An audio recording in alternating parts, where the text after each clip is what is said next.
తిరుపతి జిల్లాలో అగ్ని ప్రమాదం చోటు చేసుకుంది. పెన్నేపల్లి ఎంఎస్ అగర్వాల్ స్టీల్ ఫ్యాక్టరీలో బాయిలర్ పేలింది. బాయిలర్ పేలడంతో భారీగా మంటలు చెలరేగాయి. మంటల్లో చిక్కుకున్న 7 సిబ్బందికి తీవ్ర గాయాలయ్యాయి.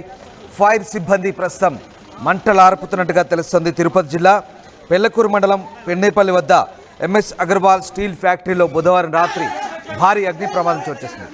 పరిశ్రమలోని ఫర్నేస్ బాయిలర్లో అగ్ని ప్రమాదం సంభవించింది. పెద్ద శబ్దంతో బాయిలర్ పేలిపోయింది. ఆ సమయంలో అక్కడ పనిచేస్తున్న 7 కార్మికులకు తీవ్ర గాయాలయ్యాయి.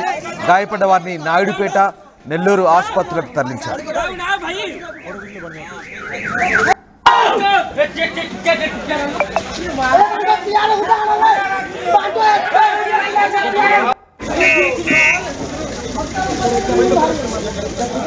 ఇక ప్రమాద విషయం తెలుసుకున్న పోలీసులు, అగ్నిమాపక సిబ్బంది ఘటనా స్థలాన్ని చేరుకొని మంటలను అదుపు చేసేందుకు ప్రయత్నిస్తున్నారు. స్టీల్ ప్లాంట్లో రాత్రి షిఫ్ట్లో 50 నుంచి 70 మంది కార్మికులు పనిచేసినట్టుగా తెలుస్తుంది. వీరంతా బీహార్ వాసులేనని స్థానికులు చెప్తున్నారు. యాజమాన్యం వివరాలు చెప్పకుండా గోప్యత పాటిస్తుండడంతో అంతా అయోమయం నెలకొంది. మొత్తం మీద ఫర్నేస్ బాయిలర్ పేలడంతో ఈ అగ్ని ప్రమాదం సంభవించింది. పెద్ద శబ్దంతో బాయిలర్ పేలిపోయింది. ఆ సమయంలో అక్కడ పనిచేస్తున్న 7 కార్మికులు తీవ్రంగా గాయపడ్డారు. వారిని స్థానికంగా ఉన్నటువంటి సమీప ఆసుపత్రిలో నాయుడుపేట, నెల్లూరు ఆసుపత్రికి తరలించి చికిత్స అందిస్తున్నట్టుగా తెలుస్తుంది. ప్రస్తుతం మీరు చూస్తున్న దృశ్యాలు తిరుపతిలోని ఎంఎస్ అగర్వాల్ ఫ్యాక్టరీలో చోటు చేసుకున్న అగ్ని ప్రమాదానికి సంబంధించిన దృశ్యాలు. అది బాయిలర్ పేలడంతో అక్కడ పెద్ద ఎత్తున ఎక్స్ప్లోజివ్ చోటు చేసుకుంది.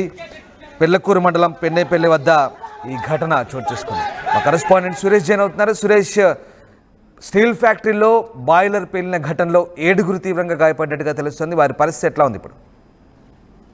ఏదైతే నిన్న పెన్నేపల్లిలో వద్ద ఉన్నటువంటి అగర్వాల్ స్టీల్ ప్లాంట్ లో యొక్క పేలుడు సంభవించింది. ఏదైతే గత రాత్రి 10 గంటల ప్రాంతంలో యొక్క పేలుడు సంభవించినట్టుగా తెలుస్తుంది. అయితే పేలుడు సమయంలో డ్యూటీలో ఉన్నటువంటి షిఫ్ట్ లో ఎంతమంది ఉన్నారు, ఏం వాళ్ళ వివరాలు యాజమాన్యం ఏది వెలువరించలేదు. దీంతో అనేక మంది కూడా వ్యతిరేకించినటువంటి పరిస్థితి. ఎందుకు యాజమాన్యం చెప్పకుండా ఈ విధంగా చేయడం కరెక్ట్ కాదు అటెండెన్స్ అని కూడా అక్కడ కార్మికులంతా కూడా ఆవేదన వ్యక్తం చేసినటువంటి పరిస్థితి. లోపల ఎంతమంది ఉన్నారు, ఎంతమంది గాయాలు అయ్యాయన్న పనుల వాళ్ళంతా ఆందోళన చెందినటువంటి పరిస్థితి. మొత్తం మీద 10 మంది దాకా గాయాలైనట్టు తెలిసింది. దాంతో ఒక 7 మందికి తీవ్ర గాయాలు తెలిసిన వాళ్ళంతా కూడా ఏదైతే నాయుడుపేట ప్రభుత్వ ఆసుపత్రి కావచ్చు, అటు నెల్లూరు కావచ్చు తరలించినటువంటి పరిస్థితి. మరో 3 కూడా తీవ్ర స్థాయిలో గాయాలైనట్టుగా వచ్చే సమాచారం తెలుస్తుంది. వారిని కూడా మెరుగైన వైద్యం కోసం నాయుడుపేట, నెల్లూరు ప్రభుత్వ ఆసుపత్రులకు తరలించినటువంటి పరిస్థితి. ఏదైతే ఈ పేలుడు సంభవించడంతో పక్కనే ఉన్నటువంటి గ్రామం ఒక్కసారిగా నైట్ అంతా ఉలిక్కిపడిందని చెప్పాలి. నైట్ అంతా కునుకు లేకుండా ప్రజలంతా భయభ్రాంతులకు గురైనారని చెప్పాలి. ఏదైతే ఈ యొక్క స్టీల్ ప్లాంట్ లో గతంలో కూడా పేలుడు జరిగినట్టుగా కూడా తెలుస్తుంది.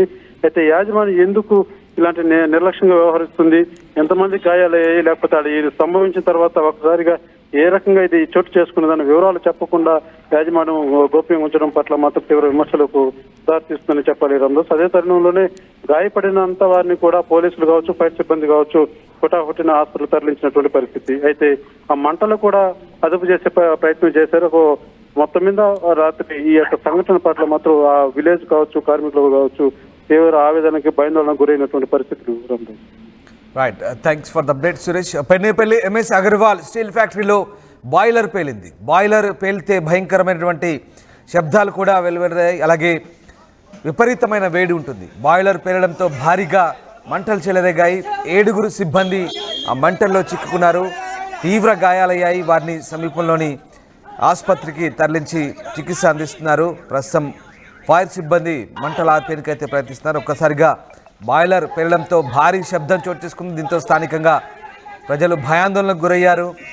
చాలా వేడితో కూడుకొని ఉంటుంది. బాయిలర్ పేలిన ఘటన తరచుగా జరుగుతుంటాయి ఫ్యాక్టరీలో. ఇటీవలి కాలంలో ఎక్కువగా ఈ ఘటనలు చోటు చేసుకుంటున్నాయి. అయితే యాజమాన్యం సరైన జాగ్రత్త చర్యలు తీసుకోకపోవడం వల్లే ఇలాంటి ఘటనలు చోటు చేసుకుంటాయని కార్మికులు ఆరోపిస్తున్నారు. ఆ సమయంలో దాదాపు 70 మంది వరకు కూడా నైట్ షిఫ్ట్లో కార్మికులు ఉన్నట్టుగా తెలుస్తుంది. వీళ్ళంతా బీహార్ వాసులుగా చెప్తున్నారు.